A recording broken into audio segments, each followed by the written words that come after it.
Hello and welcome back to episode 20 of Life is a Game. Today I have Orna on with me, a relationship and mindset coach, and so buzzing. Every single time we meet for a coffee, I feel like I get so many insights from you. Tell me a little bit about yourself to begin and how you got into coaching. So I basically started with Emma in March. I actually was a client of hers, and I just felt like lost in my life, I guess. I just was in careers that didn't fulfill me, and I knew, I guess, from like the age of 21 that I wanted to go down a line of work where I was helping people. And I don't know, I've always had an interest in like human behavior and understanding relationships. So I just feel like this is like the perfect line of work for me. And I think at a young age, I don't know, I think I was like 19, I went through like a traumatic breakup.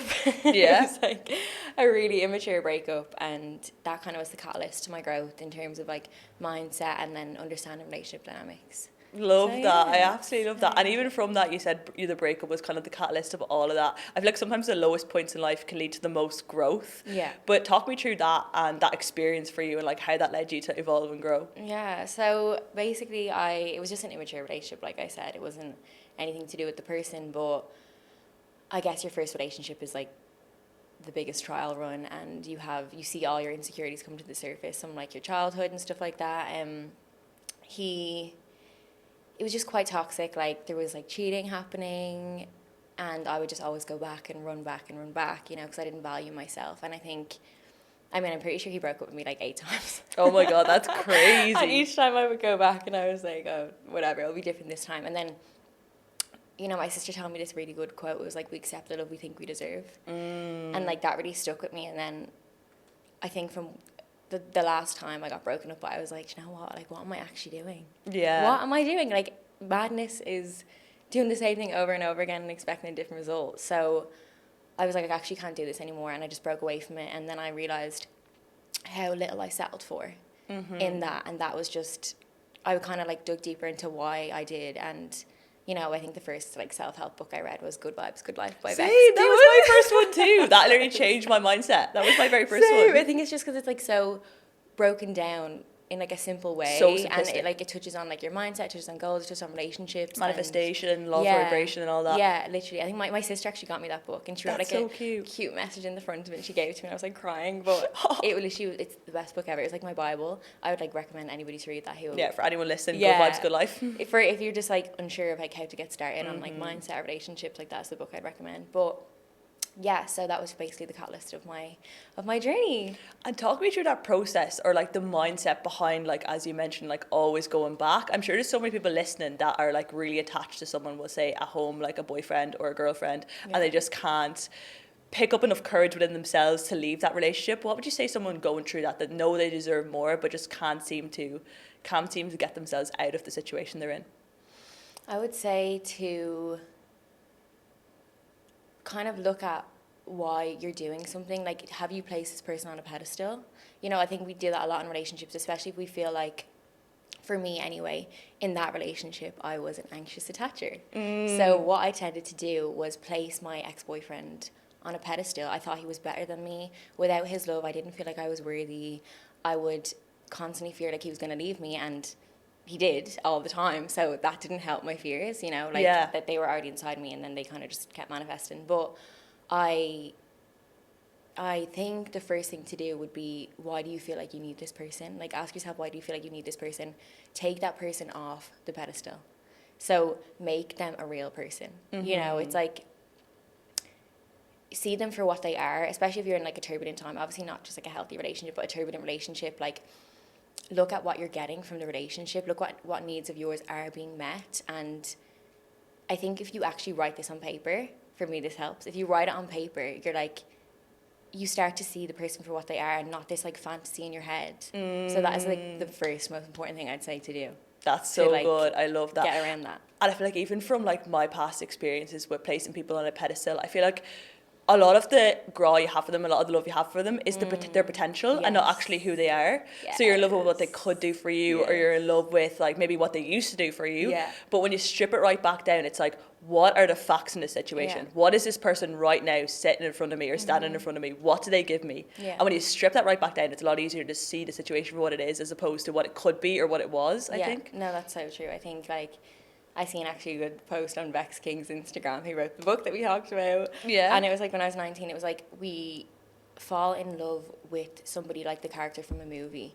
You know, we like fall in love with this fantasy of the person, and then like the actor in real life is the person who they are. You know what I mean? And that's not even, it's like we're projecting our fantasies onto that person. And almost in a way we're so in love with ourselves because like it's our fantasies, you know, and it's like that person is not that person. I think you're recognizing that is like obviously the first step, like having awareness that you do that, and then like you said, noticing that you're like projecting onto them, and bring it back to yourself and be like, what is it that I want from a partner? If this partner is not fulfilling my needs, there's so many other people out there. Definitely. You don't have to say, you don't have to settle. You do not have to settle, you know, and this is something I've learned recently as well, you know. And it's that concept of having an abundance mindset as well, because if you're in lack, you're going to be like, every single date you're going to go on, you're going to be like, oh my God, this is the only person that maybe could be a good fit for me. So you're going to act like desperate from the back of that, because and you don't really think. You can smell the energy. Like. Fully. But if you're like, there's so much people out there that could be a good fit for me, then you're going to act and treat that date as it is, just like a date, just getting to know someone, and you're going to have that abundant mindset that like, if this doesn't work out, then something better will come along for me in a sense as well. It's not like the be all and end all of your life, you know. I think especially if you're somebody who doesn't date a lot, I can understand why it would be easy to get so attached to people quickly, because I think especially if you have that tendency of placing people on the pedestal, that's where you fall short. Like I would do this, you know. I'm going to out myself here and say, even though I know all this, I do it all the time. You and me both. I do it all the time, but yeah. And you mentioned anxious attachment for those people that are listening that might not even know what that is, because I don't even, like, it's wild. I only learned about it from you, really, like all the types of attachment styles and what they entail. But tell me a little bit about what the four are. I know there's four altogether. Yeah, four. And what they kind of involve. Okay, so basically attachment style, to strip it down, is the emotional connection we formed with our primary caregiver, usually our parent as an infant. Okay. So this then shapes how we will connect, communicate, and form bonds with, say, loved ones close to us, more so in romantic relationships over friendships and stuff like that. And it's like it's based off how the primary caregiver, like your parent, met your needs as a child. So there's four, like you said. The first one is anxious, preoccupied. It's basically, they don't all stem from childhood. Okay, let me just preface this by saying this. They do stem from childhood, but your past experience can also influence your attachment styles going forward. So basically, if you are like a true and true anxious attacher, it would happen because your primary caregiver was inconsistent. So sometimes they were hot and sometimes they were cold, and it might not have been deliberate. So they're emotionally available sometimes, and then maybe they have to go to work. And as a child, we're so egocentric, we think everything revolves around us. We're like, oh my God, they left me, you know. Or if your mom dropped you to the school gate, like, you actually cannot understand that as a child, that your mom just has to go work. So you internalize that. You then have this like deep-rooted fear of abandonment. So basically, like I said earlier, you tend to place people on pedestals. You feel like your other half is the better half of you. You don't feel worthy of their love. You constantly feel like they're going to leave you. And because of these things, you then display protest behavior. So if you feel like your attachment is at risk, you will then put in these behaviors that will try get that back, like as a bid to connect again. And that they will be things like being overly clingy, maybe even passive aggressive. If they're on a night out and you don't want them to go on a night out, you can notice yourself sending messages being like, say if they say, I'm going on a night out, and you just get short with them, like, that's a protest behavior. So many people listen to this, like, that's so me, or that's so my girlfriend. So the fear of abandonment. Then there's also fearful avoidant, which is also the disorganized attachment. It's a mix of both avoidance, which we'll get into in a minute, and anxious attachment. And this happens because your primary caregiver was a source of both comfort and fear. And it can happen, it's not all the time, but this can be very prevalent in like if you're in a childhood that was like abusive with your parents. And that's not all the time, I'm not saying that, but that's like one of the signs. So basically you crave closeness and connection and intimacy, but you also fear at the same time. You find it very difficult to like emotionally regulate. You find it hard to get close to people, and you will often like sabotage it, and you won't trust because you're scared to get hurt. Smiling. That sounds like me. This is me. Yeah, so that's the fearful avoidant. Then the dismissive avoidant is happens because your primary caregiver was emotionally unavailable to you. Mm-hmm. So as a result, you then just learn to suppress your needs completely, and because you were like, okay, it's not safe for me to express my needs because they're not validated, so I'll just internalize them and swallow them down. It can happen because the primary caregiver was emotionally unavailable, or it can happen because you were engulfed as a child, so there was too much. It's so funny, but there was like too much love on you. You didn't have your independence, so therefore you go to the other extreme and all you want is your independence. So like dismissive avoidant would have high they just want like independence the whole time. They are happy, they don't feel like they need a relationship at all. They fear intimacy in a way as well. They also suppress their needs in conflict. So because they know that, okay, if I communicate my needs, there's a potential that there's going to be conflict, or there's going to be too much emotional conversation that they'll suppress, and they'll just be like this like perfect person on the outside that don't have any wants or desires, but they're just suppressing their needs. Okay. And then there's the secure. So the secure is if you had a primary caregiver who was consistent and like showed up all the time and, you know, expressed their emotions for you and was just present, I guess. Then you in turn you value relationships, but you also value your autonomy. You can emotionally regulate. You can have open and honest conversations, and you can trust others easily. And that's the one we want to strive for, you know. I will say if someone is, we'll say like a fearful avoidant, or we'll say an anxious avoidant, how would they take steps to become more secure? So first, I think getting to know what attachment style is can make you feel so understood, and I feel like so many people actually aren't aware of it. Yeah, I feel like even there's so many people listening out that are like, oh my god, they resonated so much with one of them, and they're like, that's me, but they never knew like what label it was or what it was actually like. Yeah, they never knew, and like they might just think, okay, you know, like this, even I'm gonna say it, like me and my ex-boyfriend, like he had no idea of attachment and he was an avoidant, and me telling him, like helping him learn about this, he was like, oh my god, I feel understood. I feel like you're reading my autobiography. And not that we should like completely say I am an avoidant and identify as an avoidant. It's just like an attachment style that you have. But I think the first step is getting to know your attachment style. You can then understand yourself and also understand your partner better, especially in romantic relationships. Yeah. I think being able to go over the root causes in your head, so maybe analyze like your childhood a little bit, because like I said, oftentimes they stem from childhood. I think identifying your triggers.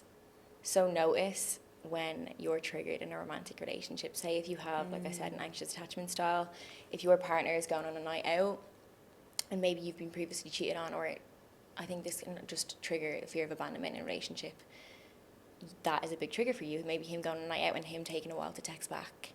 So noticing when you're triggered, I think challenging your triggers, like say if this is a thing of him going on a night out and him not texting you back, you're like, he's defo cheating on me. Like, where is your concrete evidence of him cheating on you? It's not, you don't have concrete evidence. Factualize things sometimes and stop letting your mind get carried away with all the worst possible things that could happen. Like 100%. So you need to challenge those thoughts. Like, so challenge your triggers.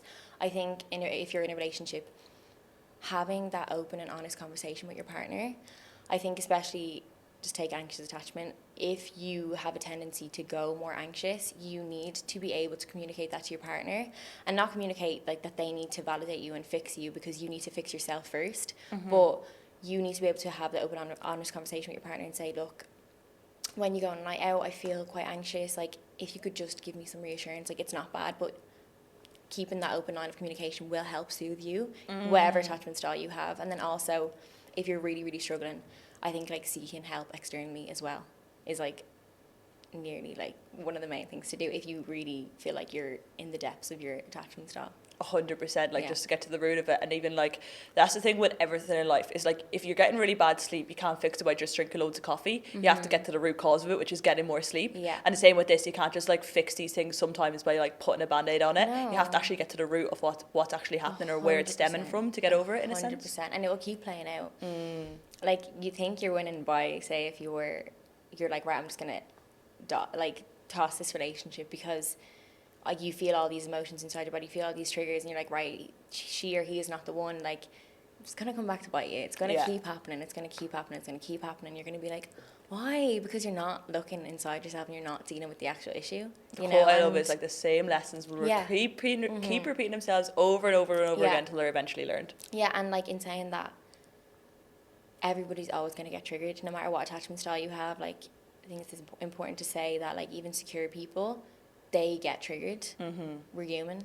But the difference is you have the tools to deal with those triggers, and you know to not, like, take drastic actions and end your relationship, or, you know, do something silly. Like, and, really like, kind of even close off and, like, completely act block based everyone off else emotion. out. Exactly. Yeah. Exactly. Like, you know not to do that. 100%. And a quote I love as well is, like, I learned this recently, but people view triggers as a bad thing, and they're like, oh, I don't want to be triggered, like, oh, that's just the worst possible thing that can happen. When you make a mindset shift to view triggers as a chance to actually level up and get to the bottom of, like, why this is happening, why is this triggering me, there's actually an exciting, it's a fun thing, because you actually are growing. If you get triggered, you're like, well, this is a chance for me to learn more about myself and actually level up as a person. You said this to me recently as well. I was like, you know, you can know all this information. This is why it's so funny, because, like, this just shows how human we are. At the end of the day, we know all this information and we still feel all these emotions. And I think another thing is when you start to become more self-aware and you get triggered, you can then get annoyed at yourself. You know what I mean? It's like, I, like, was packing, I'm moving out, I'm packing, and, like, that was a trigger for me because of, like, my last circumstance I moved out under. And I'm like, oh, like, why am I still getting triggered? But I'm like, no, Orna, it's okay. And it's having that compassion for yourself and being like, just notice it within yourself. Yeah. You know, and try to emotionally regulate. Like, maybe you need to do some deep breathing and, like, tell yourself you're safe right now, because the reason we get triggered is because we feel unsafe. So it's just your body trying to protect you. It's not like your body trying to go against you. It's just trying to keep yourself safe. Definitely. Yeah. And it's that concept as well, like, loads of people will get triggered and then react, like, we'll say, by going out drinking, or react, like, negatively. Talk me through that a little bit, and the thought process. Did that ever used to be you, or, like... Yeah. I think everyone kind of went through that time in their lives, like, same, 100%. even me when I was like 17, 18, every time, like, I got triggered by anything, it would just be I go escape by, like, meeting friends and everything. But, like, talk me through how that kind of, I know, like, even we mentioned when we talked before about how that stores, like, keeps the emotions inside. It doesn't really let them, like, kind of come out, and it just remains, like, inside, blocking you in a sense. So I think because they're uncomfortable, it's like we're dysregulated when we're triggered. So like you said, you might want to go out and drinking because you're looking for the quickest fix. You know what I mean? And whether that's, like, going out drinking, you know, you oftentimes see, like, when people are going through a breakup, one of them or two of them will just be posting on social media the whole time for that validation, to soothe that validation they're not getting from their partner.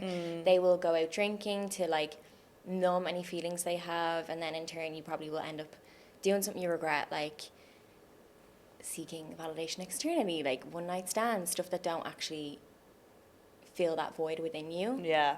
So you'll just notice yourself constantly seeking external validation, I think, and I've done that plenty of times. You and me both. Yeah, I've done it plenty of times where, like, especially at a young age, you know, I'd go out, like, get absolutely locked, like, because I was feeling dysregulated in my own body, and if anything, it would just exacerbate it. It would never fix it. Like, there'd be times in my past relationship where I'd be triggered, and this is a thing, I have a secure attachment style. I was lucky enough to have a secure background, but I think if, like, you can definitely veer anxious if you're with the wrong person.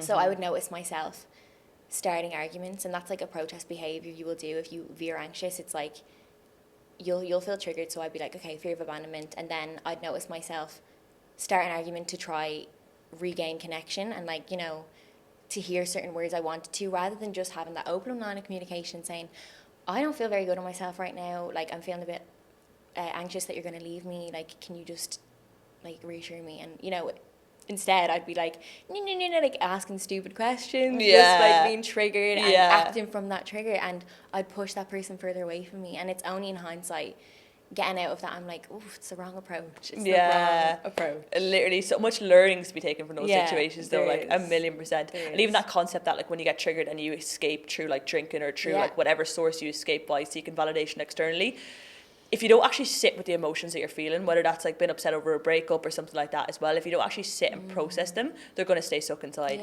Even though it's, because I, again, used to be someone, like, back in the day when I used to run away from every single emotion I felt. So, like, anger, sadness, loneliness, I'd, like, distract myself by doing 1,000,001 things, meeting friends, going out partying, and never actually realised that by doing these things and distracting myself, that's just keeping the feeling stuck inside me. I actually have to more so lean into discomfort of, like, the really uncomfortable feelings, sit with them, let myself feel them, which is so uncomfortable, but that's the only way to actually release them in a sense as well, and isn't it? You'll probably notice that, like you said, by you running away or meeting friends or going out drinking, the anxiety or whatever you felt persists. It does not dissipate. And when you face it head on, like whether it might be that you just need to cry and you're like trying to like run away from yourself, and you know you need to cry because you feel that like ball in your throat, somebody asks you, are you okay? You're like, yeah, and run out of the house or whatever. But if you actually just sit with yourself and give yourself the time to process, it's going to be less painful than running away, and then maybe 2 years down the line, or maybe not as extreme, but like 2 months down the line, you're in way more pain. You're in pain every single day, whether like compared to if you just sat with yourself in the moment you need to and let it come out. And yeah, it's painful, but it's almost the thought of it that's worse than the actual thing itself. 100%. Always, Yeah. even in life in general, like it's always the thought of something that's worse almost than the actual situation when it comes up. Yeah. And by worrying about something, even in a sense, and like always anticipating in the back of your head, you're almost just letting the bad experience happen twice. Like with everything, it's like, what's the point if it's gonna like happen anyways, or I'm gonna have to deal with it anyways? Let's just do it now. Yeah, and you're just letting it persist, and it just lingers on like a bad smell, you know. And people will do that in a 100%. breakup. Like I'm like something I'm trying to do right now. It's there's a fine line between like you want to go out and connect with people because you have that loss of connection, but you also don't want to deflect, and you don't want to just be seeking externally the whole time to try fill this void within yourself, because it is a painful thing. It's grief essentially. So it's trying to find that balance between knowing you're doing something because you need to meet some of your needs, or like in doing something to stop a feeling and to like try ignore something, you know. And how do you kind of find that balance, and how do you like differentiate what it's for, whether it's for meeting your needs or whether it's for seeking that external validation? It's a hard one, isn't it? But I think you know because you know a gut feeling you get, even if it's for like 15 seconds. Like I know, let's say, when I don't want to sit with myself, I will have like an anxious pit in my stomach, and I'll be like maybe eating my food. If you're going through heartbreak, this is, or an emotional experience, and I'll be eating my food, and then I'll be like picking up my phone to scroll on TikTok, because I can feel this feeling, but I want to distract myself. Or like if I'm going to the airport and I know I'm going to leave my parents, I'm so sad, I'm literally on the verge of tears, I will scroll on my phone. You know what I mean? So, and then I'll laugh at myself because I know I'm doing it. But I think when you are doing something just because you need your needs to be met, it's more calm. Okay. You know what I mean? You don't feel resistance. You don't feel like you're going against yourself. You just feel like you're being true to yourself, and it's more calm. Whereas like when you're doing something you're not supposed to be doing, you know it. Like you know it. You know the what gut I mean? feeling, like it's such a powerful thing. It doesn't lie. No, never it lies. doesn't lie. I want to think about the concept of like, we'll say someone that's been cheated on. Do you think, like, I heard the quote, once cheer, always cheer. Do you believe in that, or do you believe people can change? Or what do you think has to happen for someone to change? Okay. I don't think that once a cheater, always a cheater. I don't think that that's true. I think it depends on the circumstances. Like if somebody is young and they're cheating, like say like my first boyfriend or whatever, like I wouldn't now say you're a cheater. You know what I mean? Because maybe like that was his first time out of a relationship too. Like you live and you learn, and maybe somebody will cheat, and then that will end the relationship, and they'll be like, oh my god, what the hell have I done? Like, and then that will be the catalyst to get them to never do that again. Yeah. I think that people often cheat as well out of maybe not feeling validation in their relationship. And this isn't like, okay, I'm not condoning cheating, like before anybody thinks I am, I'm not. Yeah. But if that person, not the person who's getting cheated on, but if that person is aware of like why they're cheating and they do some self-reflection, they can change. Okay. You know what I mean? But I think if you're just cheating and you're not doing any self-reflection, you will remain that way. You know, I think there needs to be self-reflection there. Like if you have cheated on somebody, maybe you're not happy in your relationship, or what part of your relationship are you not happy with? That's really interesting, yeah. You know? Yeah. Because I think, or maybe you just constantly need validation from other people, so you need to like look at that within yourself and be like, why? You know what I mean? It's just, it's the self-awareness, but I think you can definitely change. But in saying that, like, if I knew somebody cheated in their past, I'd be like, ooh, maybe not. Yeah, you know? Maybe a bit of a red flag here. Yeah. I think it depends on like how long ago have they done any reflection, and then they'd be like the main two things. But it would be, especially if you like if you're an anxious person, you're getting with a cheater, like, or somebody who has cheated, like that's gonna just like exacerbate your anxiety. So you need to like ask yourself, is that worth it? Definitely. Probably not. Is that worth it for Yeah. you? What about the concept of going back to an ex? What's your opinions on that topic? Going back to an ex. Depends why the relationship ended.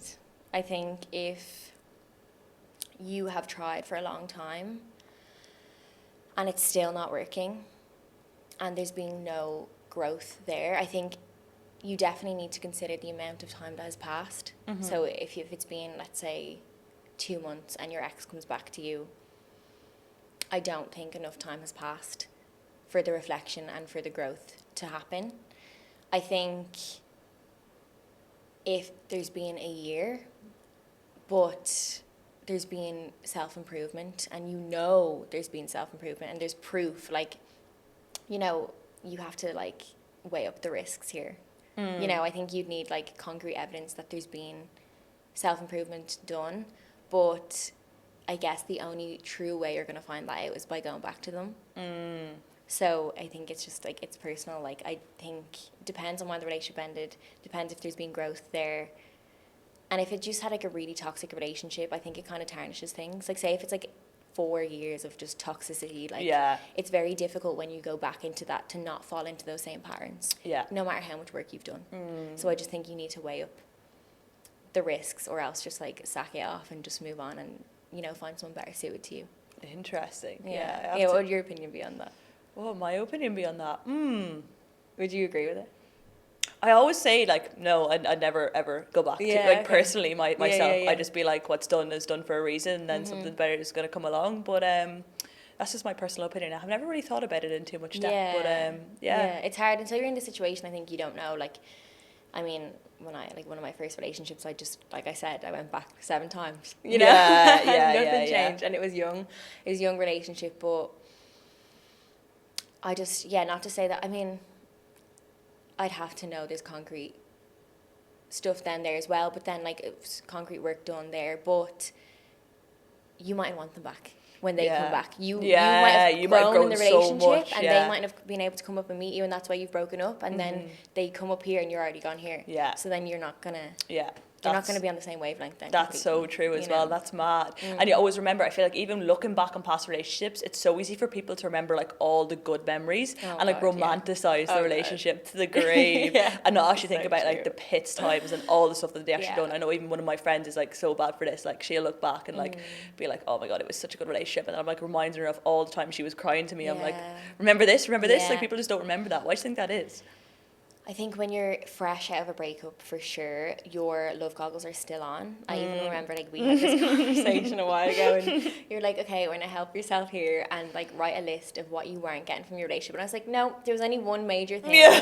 But, like, that's all, like, 2 months later, else, it's like... everything else is perfect. 2 months later, it's like, oh, God, there was this, there was this, there was this. I just think, especially if you're the one to get broken up with, you replay that child-parent dynamic of placing that person on the pedestal, you not feeling worthy of them, and you think, basically you become obsessed with the person because you think that the love needs to be earned, and if you can just prove to them that you're lovable and you're worthy and you can be validated, that then you will feel validated. But it's not true. Trust me, we've been there. It's not true. I think it all starts with you, and you need to realize that for yourself. It does not matter who you get, you will still have them insecurities inside of you, and that's why we become so obsessed with people when they break up with us, or when they reject us in any way, when they reject us in any way. You know what I mean? It's you still have your love goggles on, and you're just trying to prove to yourself that you're good enough, and you think that you need that person to prove that to yourself, which is not. It's not the case. That's so good. We do it all the time. So good, and it's one of those things that you can know it all you want, but when you're in the situation, 100%, like 100%, like whole different ball game. Yeah, it's like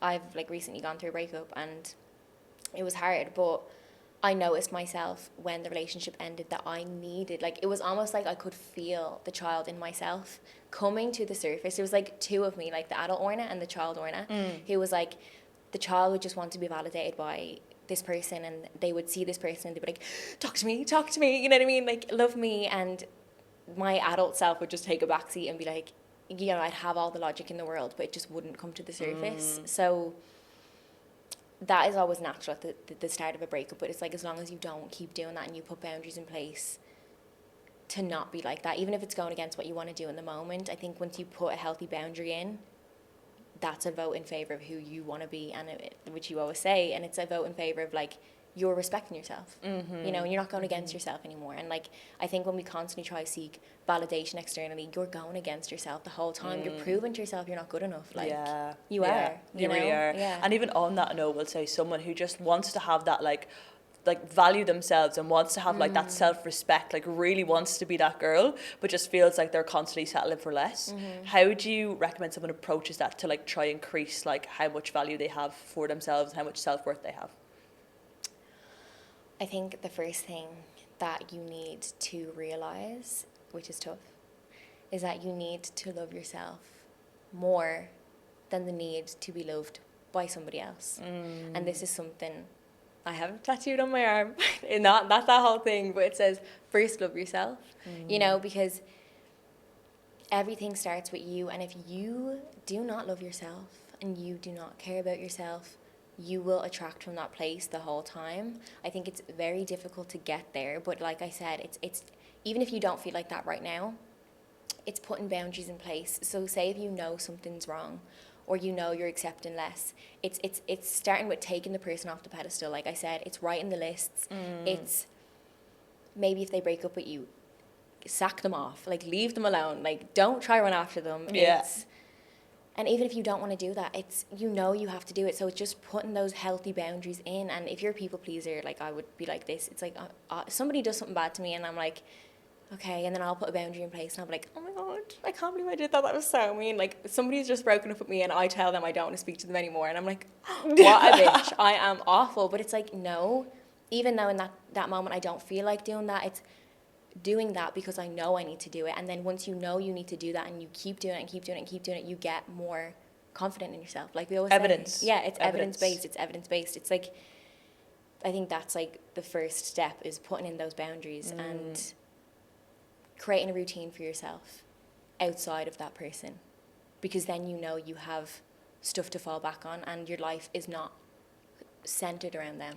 100%. You know, that they're all acts of self-love. There's all many acts of self-love, like there's like stuff like journaling, meditation, but like they're the main ones. If you're in a relationship that's not serving you, you constantly feel like you go for people who not are less than, that's kind of mean, but they're not aligned. You know, I think that would be like the first step, is just definitely, that's really powerful, definitely, for someone in that situation. And that what you said there about evidence is so strong, even though it feels maybe there's resistance to doing these things, but even if ultimately you're going to get the gut instinct that like, this is what I need to do, this is what I know I need to do, and following through with that as opposed to like pushing it away, I think even though it's difficult. It's so hard. And it's just, you would be surprised how hard it is to put in a boundary if you're somebody who does not have a lot of boundaries. And if you're somebody who doesn't have a lot of boundaries, you're just allowing yourself to be walked on by anybody. It could be friends, it could be romantic, it could be in work, it could be anything like that. But it all starts with putting in your boundaries and like communicating them, and then knowing, okay, my boundaries are here and we're not coming under here. Knowing what your boundaries are, and then you know somebody needs to come over or meet you there. Yeah, you know. I absolutely love that. And I remember one thing you said to me when we were out for coffee once that like really stuck with me, and it was that your partner mirrors back your insecurities to you. Yeah. So talk me through that and like the dynamics of that a little bit more, because that was so powerful.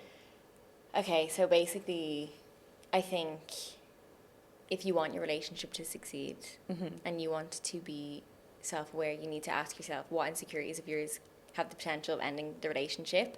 I think that's why relationships are so powerful and also so triggering, because they, like you said, they're mirroring back the insecurities that we have. So say, for me, fear of abandonment, again, like I've had a fear of abandonment in my relationship, so that was a deep insecurity of mine that I've worked through to become now more secure. But in my relationship, if my partner was mildly distant with me, that would bring my insecurity out of fear of abandonment. I would like prod, like I said, ask stupid questions, be clingy, and then that would make him withdraw further and, you know, be like, fuck off, basically. Yeah. And then that almost becomes like a self-fulfilling prophecy of mine, the fear of abandonment, because maybe there was some points in my relationship where that was the case because of the clinginess that I had. It was mirroring the insecurity. He would withdraw further, I would get closer, he would withdraw further, you know. So it's, they constantly are mirroring push and you. pull, it's a push and pull dynamic, you know. And if you have like a fear of engulfment, you know, like I said, if you're an avoidant, you have a fear of engulfment, you then, because you're withdrawing, naturally the person's going to go on top of you and try regain the connection, you know, so it's like constantly a mirror of your insecurities and like a push and pull dynamic, like you said. It's a good question to ask myself. It's like, what one of my insecurities will end my next relationship? I think for me, like, fear of rejection, definitely. It's like, as soon as I sense like like even the tiniest piece of rejection, I'm like, I'm going to reject you first. That's what I mean. There you go. Like, so that's what I Yes, there you go. Like, you're like, okay, this person's going to reject me, this person's going to reject me. You're like, right, might as well just end the relationship. Might as well just end the relationship. So your deep insecurity, you've actually ended the relationship. You've faced it yourself. You've finished it off. Perfect example. You know what I mean? Like, that's literally it. I think it's a really important question to ask. And then once it can be kind of hard to identify our insecurities as well. I think, like I said, it's noticing when you're triggered. Even if you don't notice, ask your partner or ask friends or, you know, because sometimes we don't have that, like, self-awareness there to really understand. So if you ask, like, somebody trusted close to you, they might be able to identify those in yourself as well. And then that's really good. You can overcome it. That's really good. And even heartbreak as a whole, like, obviously in general, it's one of the most painful experiences, I think, in the world. Grief. But, like, why is it so painful? I think there's a few things that come into play here.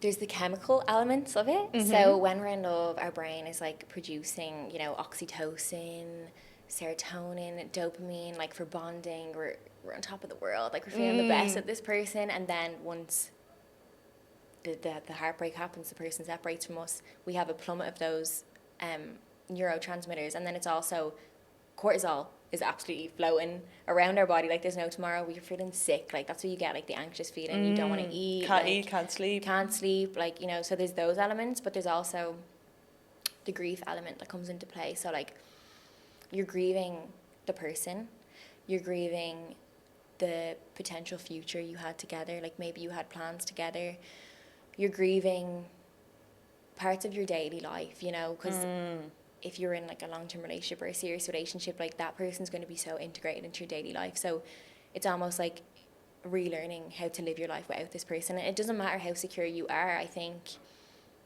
that's what relationships are. You become like interdependent, and that's so normal. So it's just like relearning how to live your life without this person, and it's fucking shit. But I think it's also very beautiful in a way, and I think to be so heartbroken shows us how deeply we can love. You know, so that's so good. It's nice, you know, and like you think when this person walks away from you, that, you know, maybe they were fun and maybe you laughed a lot and you think, I'm never gonna laugh again, I'm never gonna do this, I'm never gonna do that. But notice you brought that too, like you brought those elements too. It's like never just that person was an outlet for us to express these emotions, but these emotions are within yourself, these feelings are within yourself. This person can't make you feel this way. You are feeling this way within yourself. So just like have comfort in knowing that even if this person walks away from me, I have these qualities and I have these feelings within myself that will then be experienced once again when I'm in a better relationship, you know. And each relationship should be a step up.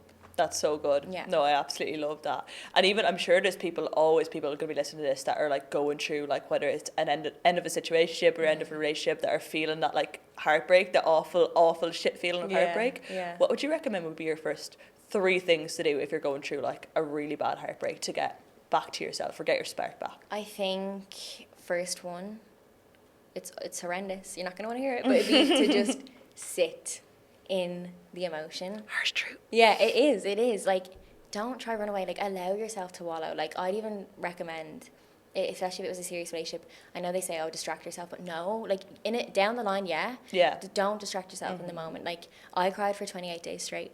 I cried for 28 days straight, but I needed that, you know. And I think like females usually will be hit with the emotion first and then they'll go to the logic, whereas men, that's why sometimes men take longer to process a breakup, because they go logic, oh, it didn't work out anyway, it wasn't meant to be, and then down the line they're hit with the emotion and they're like, oh, what have I done, you know what I mean? And that's when they'll come back and be like, but it's allowing yourself to sit with that emotion and cry, like cry all the emotions out. Crying is healing. Like be angry, like just allow yourself to feel all the shit feelings, because they do not last. And it's so scary when you're in the midst of that. Like I've been there, like recently, like you think the world is never going to spin again. You really do. You think it's the end of the world, but it's not. It's the fucking start. And you come back like It's better the than ever, start. like You literally bounce 10x. back. Yes, I think definitely. So sitting with yourself, reaching out to friends, and I don't think that's like deflection or anything. I think you need, if you've lost somebody really close to you, it's like death. It really is, and it's not that it's worse than death, but I said that. because when somebody dies, you know you They're can't gone. speak to them, and you know they're gone. But when a relationship ends, you have the potential to speak to them. You have the potential to run into them, and you know you can't. And that's what the hard part is. So I think reaching out to your friends and like getting your needs met, meeting your own needs, yeah, while you can, but you're also really heartbroken, so that's going to be difficult. So it's getting your needs met that you need. Like maybe you need some playfulness, maybe you need some laughter, like allowing yourself to get that from other people, you know. I think so. Sitting with yourself, reaching out to your friends. I think trying new things, I love that. because this is something that's helped me. Like, it's almost like creating like a new version of yourself again, like something that this person is not associated with. And it's so weird, like it's almost like shedding of your old life, and that could be like the catalyst for that could be the first step of like, I don't know, just trying something that you've not done before, and you could end up loving it, you could end up hating it, but at least you've done it. And it's just coming outside your comfort zone again, because you can be very broken down when you're going through heartbreak. So it's just like rebuilding your confidence, and that I think personally to me has helped me.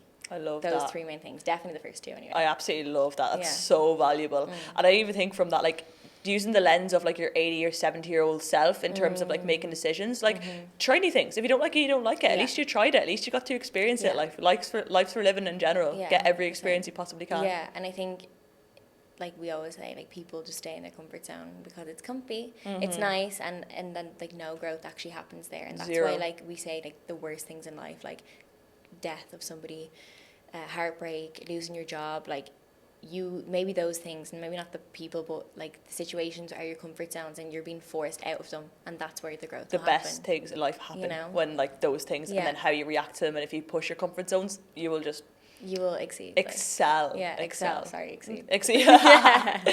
Same but different. Yeah. No, that was so good. And even like myself, I think I took so much value, like I do with every single one of our conversations, because like you're so knowledgeable about attachment styles, relationships. So good. But thank you so much for coming on. Thank you for having me. Really hope everyone appreciate enjoyed this it. episode. If you did, rate it 5 stars, and we'll see you next week for another one.